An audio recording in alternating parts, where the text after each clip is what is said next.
انما الخمر والمیسر والانصاب والازلام رجس من عمل شیطان، اے ایمان والو شراب، جوا، پانسے، یہ سب ناپاک اور پلید عمل ہیں. انشورنس بھی جوا ہے. جوا چاہے وہ روڈ پہ گٹر کے ڈھکن پہ بیٹھ کے کھیل رہے ہو نا، وہ بھی جوا ہے. اور وہ کمپنی بنا کے کھیلو گے کہ ابا مر گئے تو اتنے پیسے ملیں گے، نہیں مرے تو آپ کی رقم ڈوب جائے گی، یہ بھی جوا ہے. اس کو جدید شکل دے دی ہے. تو اللہ کی قرآن فرماتے ہیں یہ جوا اور یہ ساری چیزیں نجس ہیں، پلید ہیں. اور آگے فرمایا فہل انتم منتہون، میں تمہارا رب ہوں، تمہیں روک رہا ہوں، تو کیا بتاؤ تم رک جاؤ گے اب میرے کہنے سے؟ کیا کیسے کیسے اللہ تعالیٰ ترغیبیں دے رہے ہیں، ابھار رہے ہیں کہ میں خدا تمہیں کہہ رہا ہوں شراب چھوڑ دو، میں خدا تمہیں کہہ رہا ہوں کہ جوا چھوڑ دو، انشورنس چھوڑ دو. انشورنس کی جو ملازمت ہے جوئے میں کسی بھی طرح سے پڑنا حرام ہے. یہ سب ناپاک عمل ہیں. فہل انتم منتہون، کیا آپ بھی رکو گے؟ کوئی اثر ہی نہیں ہوتا ہمارے اوپر. جب نبی صلی اللہ علیہ وسلم مشرکین کو یہ باتیں کرتے تھے تو مشرکین نے بھی یہی اعتراضات کیے تھے. کہتے تھے آپ ہمارے قوم کے خلاف اتنا کیوں جا رہے ہیں؟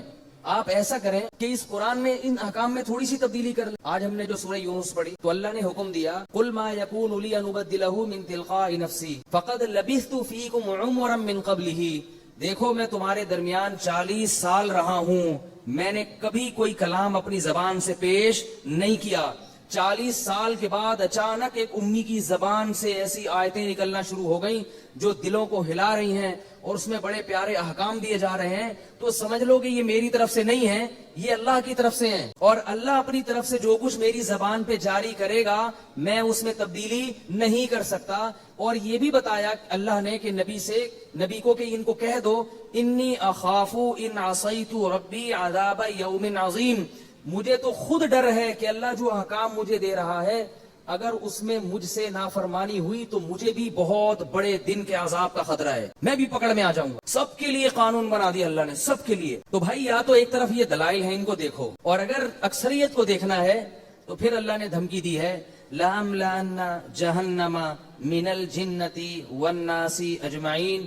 فرمایا یہ نہ سمجھو کہ جہنم میری چھوٹی ہے، میں نے قسم اٹھائی ہوئی ہے کہ میں جہنم کو جنات اور انسانوں سے بھر دوں گا. زبردستی نہیں اللہ کسی کو جہنم میں، ہم تو قسم اٹھاتے ہیں نا زبردستی. یہ تاکید کے لیے بتایا جا رہا ہے کہ ایسا ہوگا.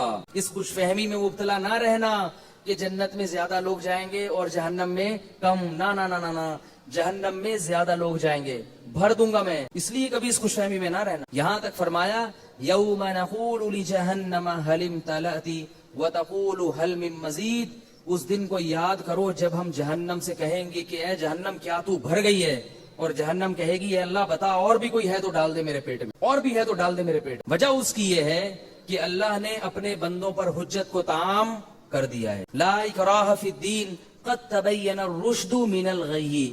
فرمایا دین میں زبردستی نہیں ہے، آپ غیر مسلم کو زبردستی مسلمان نہیں کر سکتے.